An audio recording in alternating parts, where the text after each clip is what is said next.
The camera fades in on a quiet suburban street. The air is heavy with that perfect Saturday silence, the kind that only gets broken by sprinklers ticking in the background or kids' laughter echoing down cul-de-sacs. A sweeping shot pans across trimmed lawns, pastel-colored houses, and mailbox flags standing tall like sentinels of neighborhood pride. Then, the voice cuts in. You ever think you're just gonna have a quiet weekend, and then entitled people show up pretending to be cops, trying to drag you out of your own home? Yeah, that happened to me. But what they didn't know was that I'm an FBI agent.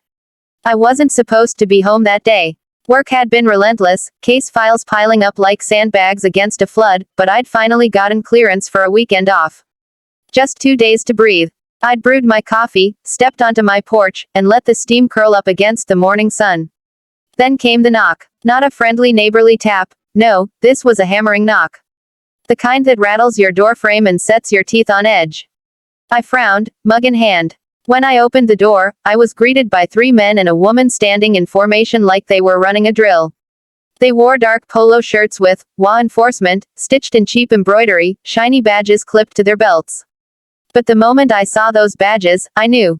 Wrong weight, wrong shine, wrong everything. Fake. Sir, the tallest one barked, we've received multiple complaints. You're in violation of several HOA regulations. We're placing you under arrest until these matters are resolved. I blinked. Arrest. HOA. You'd think it was a joke. What violations? I asked, sipping my coffee as calmly as I could. Unapproved paint color on your shutters. Excessive length of your grass. Unauthorized vehicle parked in your driveway. The woman read off a crumpled sheet of paper like it was an indictment. I wanted to laugh. I really did. But then the tallest one stepped forward and actually reached for his cuffs. That's when I realized, this wasn't just a prank. These people really thought they had authority. And worse, they thought they could intimidate me. I stepped back, letting my porch light gleam across my wall. Right there, framed behind me, was my real badge. You know, impersonating an officer is a federal crime, I said quietly, my voice calm but cold. The leader scoffed. We're HOA Police. This is private jurisdiction. Federal law doesn't apply here. I almost choked on my coffee. That was their defense. Now, let me backtrack for a second. This neighborhood had an HOA, sure. They weren't exactly beloved. They complained about recycling bins being visible, fined people for basketball hoops left out, and sent passive-aggressive letters if your grass was a half-inch too long. But this was new. Rumors had been floating around about a group of overzealous board members who called themselves the HOA Enforcement Division. Most people thought it was just a title they gave themselves while walking around with clipboards. Annoying. Yes. Dangerous. Not really. Until now. Back on my porch, the woman tried to grab my arm.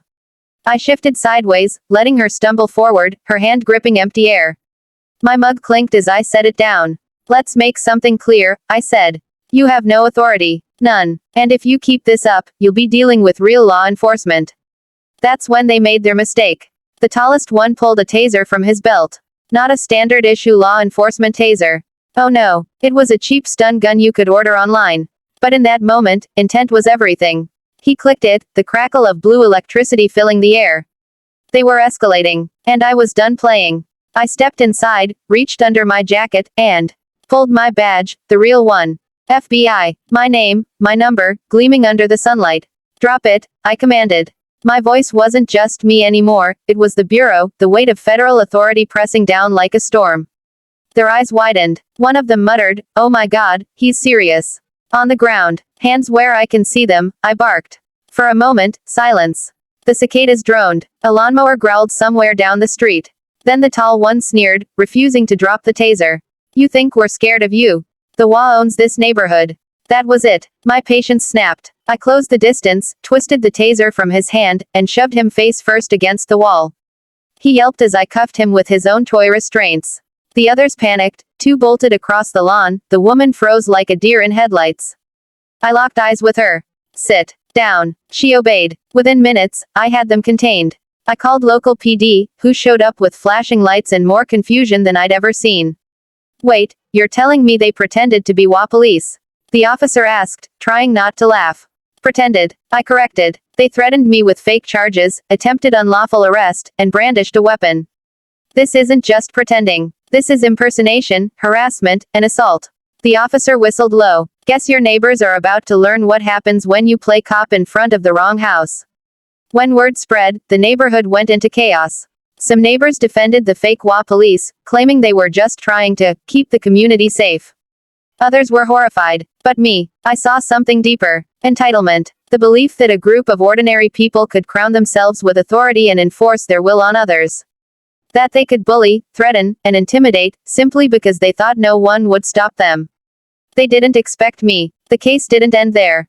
During interrogation, it came out that this little HOA police squad had been going door to door for weeks. Shaking people down for fines. Demanding access to garages for inspections. Even threatening elderly residents with removal from the neighborhood if they didn't comply. It wasn't just entitlement anymore. It was a racket. Extortion. And the FBI doesn't take extortion lightly. Weeks later, when the indictments were filed, I stood on my porch again. Same coffee. Same silence. Only this time, neighbors stopped to wave, some whispered thank yous. One old man down the street even saluted me like I was some kind of local hero. But here's the truth. I didn't do it for recognition. I did it because entitlement unchecked turns into tyranny. And sometimes, the only way to stop people drunk on power is to remind them what real authority looks like. The screen fades to black, then the voice returns.